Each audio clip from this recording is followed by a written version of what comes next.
All right, everybody, episode 4. Today we're going to talk about microaggressions, specifically in the workplace.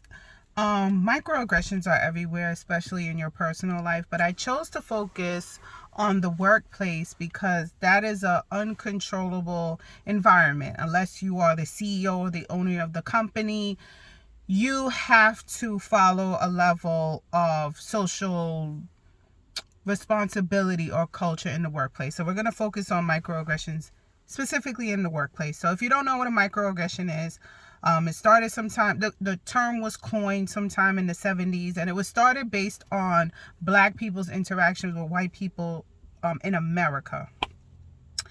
And microaggressions are subtle, unintentional behaviors that exhibit bias towards a marginalized group or person of color, right? So some examples of microaggressions, these are ones I've heard.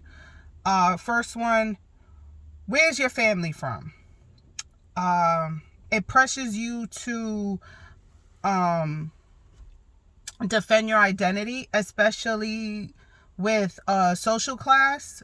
So where I work is very affluent, and where I live is, I'm just going to call it an up and coming city. It's mostly black, mostly minority in the same county, but it is not in the same tax bracket of where I work. So they automatically assume that I'm not from there, even though I'm not. That's a microaggression. Another one I've heard is, wow, you're so articulate and well spoken.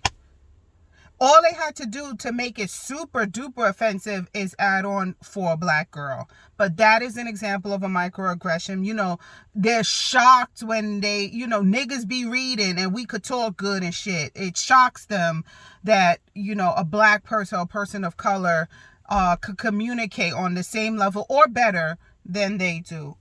Another one, I have not had this done to me because, my name is Nicole. It's very acceptable and easy to say. But another form of microaggression would be to give someone a nickname because you think it's too much work to learn their name. But consequently, y'all learn Buttigieg very well. And all the Russian wives and girlfriends, y'all learn their names. But when it is a dark name, you guys have trouble. Or not even trouble, just don't give it the time and respect to learn the name. You just give them a nickname. So, they call this man Jesus at my job. He's Jesus. They call him Jesus.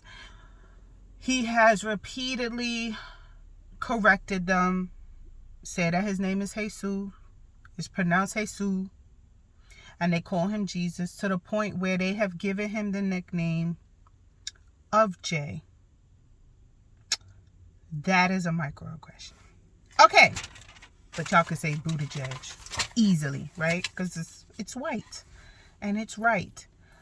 Okay, so let's say you're on the job, and I'm going to say if you're a person of color, you have been victim of microaggressions, whether you realize it or not. It's probably have become so common and comfortable that you just pick your battles and move on. But if you're constantly being subjected to microaggressions, what do you do? So, I'm going to give my advice. You have two options. You could do it the Michelle Obama way. When they go low, we go high. That is the Harvard-educated black woman who supported her man all the way to the highest level of office in this country.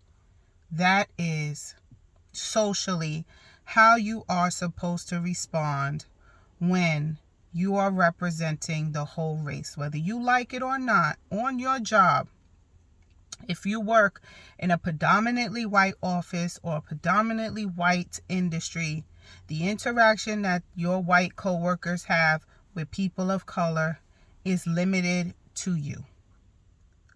So, what you do and what you say can change a whole family's perspective on Black people. Now, I have changed the mental thinking of many of white people that I've worked for, just solely on their interaction with me alone, which negates all of the gross media coverage that Black people get as gangsters and thieves and fatherless homes. And even though I am from a fatherless home anyway, with the "wow, you're so articulate," and I'd be like, "Oh, look at my skin color. I would have been in the big house learning how to read." I don't say that, but that's what I say in my head. Like, of course I'm articulate. I wouldn't be in the field. I'm light. I would be in the house. I would be Steven from Django.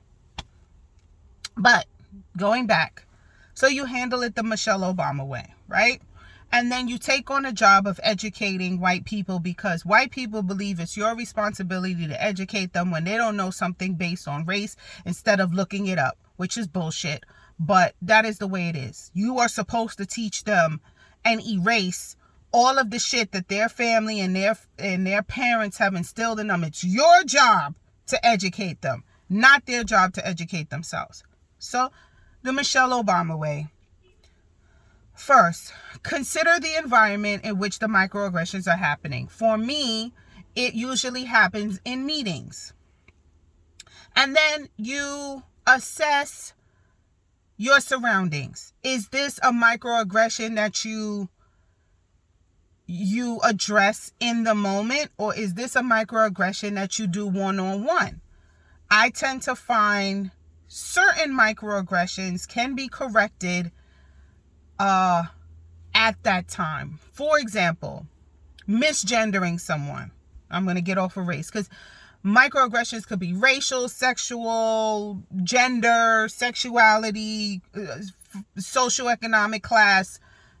It's not just limited in 2022, almost 2023. It's not limited to race. So one example recently was misgendering someone when we do have a coworker, especially on video, who sounds very masculine. She smokes a pack a day, 2 packs a day. Her voice is very masculine sounding. And they kept referring to her as he, sir, and him. And she corrected it by saying, my pronouns are she, her, I am a woman. That is a microaggression that you can address because you assess the environment. You're not singling out someone. It is not something that somebody can easily take and go on the defensive. We'll talk about that in shortly. That's a type of microaggression that you could direct in the moment.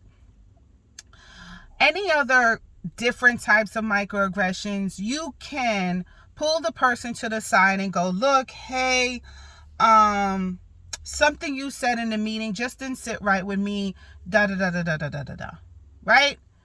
And the person on the receiving end is going to either be highly defensive and keep questioning you, and you have to keep explaining it to them. And somehow, through all of the explaining, you're going to go back to slavery. Because this all starts with slavery. I had to bring up a slavery analogy in a meeting I had recently. But they're going to explain you to death that you have to go back to America's original sin and explain why this microaggression bothers me. Or what should happen is that the person on the receiving end is going to be apologetic. Thank you for identifying, because like I said before, a lot of these microaggressions are unintentional. This is learned behavior. They don't know that it offends the other, the marginalized person, because they don't have much interaction with people of color or marginalized people. So they're learning, and they'll apologize and move on, and they might slip up, but they'll identify it, like me with misgendering some people.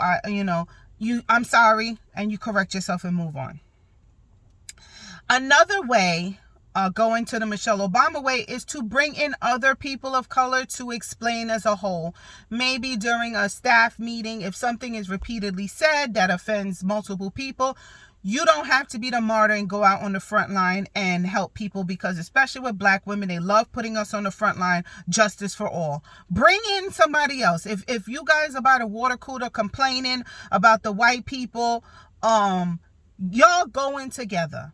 Don't use the Black woman as the sacrificial lamb like they try to do all the time. Throw your body out there and everybody else benefits while you get basically the backlash that might come with it. Another thing that you can do is, while you're explaining to the person that's or people that are doing the microaggressions, is to explain that although you don't have any intent on exhibiting these microaggressions or offending me, the impact is still there. Just like manslaughter. Manslaughter is when you kill somebody by accident. It's an accident, but they still did. Okay? Then the next way of handling microaggressions is the non-Michelle Obama way, where when they go low, you go to hell. Oh my God, doesn't this feel good? If you could just give this person the tongue lashing and make them feel the white guilt that they deserve when they're doing this, feels so damn good. But it's not without consequence. And if you do this, you should have another job lined up. And if you don't have another job lined up, you should be prepared to sell your feet on the internet or do an OnlyFans page to supplement your income, because you're probably going to get fired. Because if you are exhibiting any kind of microaggression, terms that they like to say is, why are you being so loud? You're confrontational. You're being aggressive, when your counterpart who talks in the same volume and tone is being passionate. But when you're Black, especially a Black woman, you're loud and argumentative and combative. Although the non-Michelle Obama way feels good, like most Black people, we have trained ourselves to code switch to make white people feel more comfortable. If you don't know what code switching is when your homegirl calls you, you like, hey, what up? What you doing? How you doing? And when you're at work, you're like, good afternoon, Nicole speaking. How may I help? That's code switching. Okay, you don't use slang, you don't use urban colloquialisms. That's code switching, because if you was to talk the way you talk when you clock out, like the way I rip off my hair at 4 o'clock in the car and sometimes unhook my bra, if I really was that person, it would make them uncomfortable. And you know, we're only here to make white people feel comfortable and to look non-threatening. So another thing, you know, I'm all about mental health. That's what I am. I always work on my mental health, and I try to help people by giving advice for their own mental sanity. So, for example, I had a situation with a white coworker exhibiting racial microaggressions against me. I checked her in the meeting with my big SAT words, and it was fine after that. However, I had to release all the rage that I was feeling, and what I did was I didn't write. I had to type everything, because I type faster than I write. Everything that I wanted to say to her. I wanted to read her to the ground. I typed everything I wanted to say. And then I deleted it. Because if it would have fell into the wrong hands, I would be ostracized for life. But that was a way for me to release all the rage, and it worked. It's like journaling, except you can't save this because you don't want anybody to find out how you really think, because people would be afraid of me. They're kind of afraid of me now, but they really, really would be afraid of me. And so that's a way of coping with microaggressions. I'm not saying not to address it or identify it. You should. But we all know that's not what we want to say. We want to say, bitch, with your pancake, vanilla, uneducated, dumb, dick-sucking lips, how dare you speak to me that way? But you didn't. You typed it, and then you deleted it. You didn't even save it, because you didn't want it finding in some hard drive. You just typed it on Word, and you didn't do it on your work computer because they probably keystroke. You did it on your shitty-ass laptop at home. You typed everything, and you read it again and you fixed all the grammatical errors because you're still fucking psycho, even though nobody would read it. You had to do all the punctuations and make it grammatically incorrect. And I was like, is it dick sucking or dick sucker lips? And then you did dick sucker, but you put the little apostrophe to let you know that it was slang, because you're fucking, you can't even read someone without fixing it because you're nuts. Anyway, you did that. You did your release, and then you deleted it, which is cathartic for me. Might work for you. Try it. I do that with my spouse too, and my children. Oh, I've called my son all kind of names, and he was sassy to me, because if you don't know, I do gentle parenting because I'm trying to break generational curses, and I don't think children should be yelled at and screamed at for being children. However, when the sass is really thick and the shade is really thick, you can't just call your son an asshole. So you could type it, right? You don't want to mess him up. It's not fair for him to grow up and marry whoever he wants to marry. I'm going to say a woman, to marry a woman and take all of his mother's verbal abuse and trauma into that marriage. That's not fair. So you type it and you delete it. Try it, guys. It works for me. Another thing is find supportive network to vent. This is something I'm working on. I have a very small support system, and even the support system that I have, I limit the information that I express to them because it could be overloading and scary. Doing these videos is cathartic to me. Just me talking about it, just shooting the shit right now to myself until I get some more viewers. But anyway, this is a form of self-therapy for me. Another thing is go for drinks after work, hit a happy hour, and just vent. I don't recommend venting with co-workers who are not in your same margin, meaning if you are complaining about the white people on your job, unfortunately, you cannot vent about this to a white person because you would be low-key offending them. That's how I feel. Get all the niggas together, go to Applebee's, drink drinks, talk shit, because if one goes down, we all go down. Another thing is self-care. Self-care for people is different. Some might get their hair done, get their nails done. I heard massaging is good. I'm still not comfortable with people feeling up on me until I get the Instagram body I want, but do that. Another thing is getting a rose. A rose, they sell it on Amazon, and just vibrate your see, once the vibrating is, it just bangs the brain against the side of the head, because you're like, who could be angry when you're like that? Get a rose. For men, I don't know what y'all like. I'm talking for women. Men, got nothing for you. And it might sound cheesy, but my last recommendation for coping with dealing with this bullshit is forgiveness.